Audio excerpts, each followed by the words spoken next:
हर हर महादेव। देखिए, तेजस्वी यादव बिहार के पूर्व उप मुख्यमंत्री, नौवीं फेल नेता, बिहार के गौरव और कह सकते हैं कि लालू यादव की राजनीतिक विरासत को संभालने वाले आरजेडी के कर्णधार।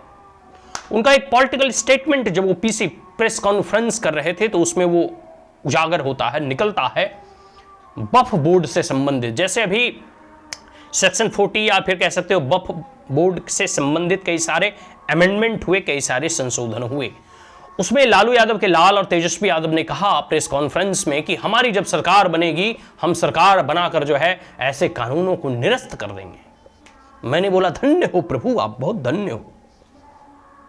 बताओ, मतलब कई बार ऐसा कहा जाता है कि राजनीति में जो है पढ़े लिखे का होना आवश्यक नहीं है, लेकिन मेरा व्यक्तिगत ऐसा मानना है ये मिथ्या है, ये भ्रांति है। पढ़ा लिखा नहीं होना चलो चलेगा, डिग्री नहीं है वो भी मान लिया जाता है कि चलो नहीं है तो नहीं है, लेकिन कम से कम थोड़ी समझ होनी चाहिए, चीजों का जो है कह सकते हो जानकारी और इंफॉर्मेशन होनी चाहिए। शायद तेजस्वी यादव को यह नहीं पता कि जो है भारत में, क्योंकि यह एक केंद्र शासित प्रदेश है, यूनियन गवर्नमेंट के पास जो जो शक्तियां हैं, जिस जिस चीज पे वो कानून बना सकती है या अमेंडमेंट ला सकती है, संशोधन कर सकती है, वो उनके अपने लिस्ट है। यूनियन लिस्ट है, ठीक उसी प्रकार स्टेट लिस्ट है कि राज्य सरकार किन किन चीजों की देखभाल करेगी, किन किन चीजों पर नियम बनाएगी और किन किन चीजों को जो है संशोधित करेगी। और ठीक उसी प्रकार जो है समवर्ती सूची है, कंकरेंट लिस्ट है।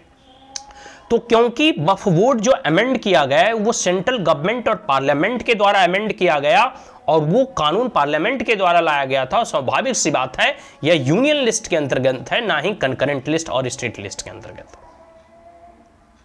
तो जब पावर, पॉलिटिकल पावर जो डिवाइड हुआ तो उसमें वक्फ बोर्ड जो बनाए गए थे वो कांग्रेस के द्वारा, एक प्रकार से कह सकते हो यूनियन सरकार के द्वारा, गवर्नमेंट के द्वारा बनाए गए, और आज संशोधन भी हुआ तो मोदी सरकार या फिर केंद्र सरकार आप कह सकते हो के द्वारा हुए, बिहार सरकार के द्वारा नहीं हुए। अब जब ये बिहार की सूची में मतलब राज्य की सूची में है ही नहीं, तो आप इसमें संशोधन कर कैसे सकते हैं? और शायद तेजस्वी यादव को यह नहीं पता कि कॉन्स्टिट्यूशनल अमेंडमेंट करने का अधिकार जो है सिर्फ और सिर्फ पार्लियामेंट को है। बिहार एक राज्य भी अपने आप में नहीं है, इसे राज्य का दर्जा दिया गया, ना इसकी अपनी फ्लैग है, ना इसकी अपनी कॉन्स्टिट्यूशन है, ना इसके अपने सिटीजनशिप हैं। तो आप अमेंडमेंट करोगे कैसे? आपको अमेंडमेंट करने का इसमें अधिकार ही नहीं है।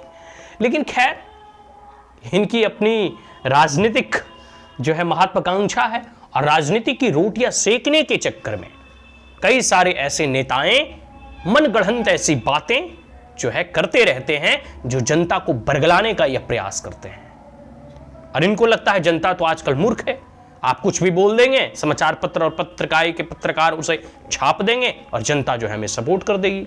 इनको लगता है कि हम ऐसे कह के कि आने वाली समय में जब 2025 बिहार विधानसभा चुनाव होंगे तो उसमें ऐसा हम बिगुल फूंक देते हैं कि हम वक्फ बोर्ड को संशोधित करके इसे हटा देंगे, इसे निरस्त कर देंगे, इससे मुस्लिम कम्युनिटी के वोटर खुश हो जाएंगे और आरजेडी को वोट कर देंगे। वाह वाह तेजस्वी यादव, वाह क्या बात है, गर्दा मचाए हुए हो भाई। ऐसा नहीं है, जनता अब अवेयर हो चुकी है, जागरूक हो चुकी है, आपके इस बहकावे में नहीं आने वाली है।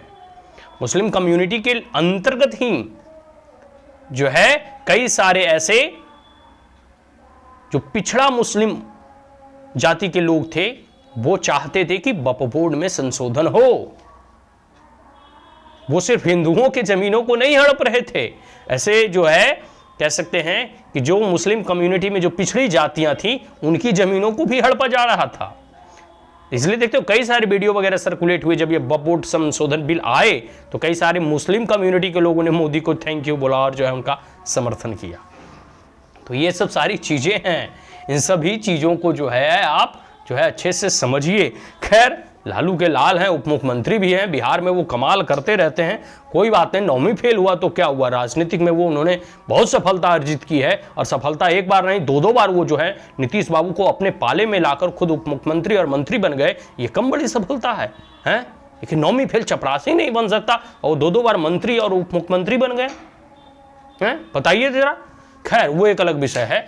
चलिए, हम बस यही कहना चाहेंगे कि पूरे के पूरे ये जनता को झूठ और झूठे दिलासे दिला रहे हैं, झूठ में बरगलाने का प्रयास कर रहे हैं।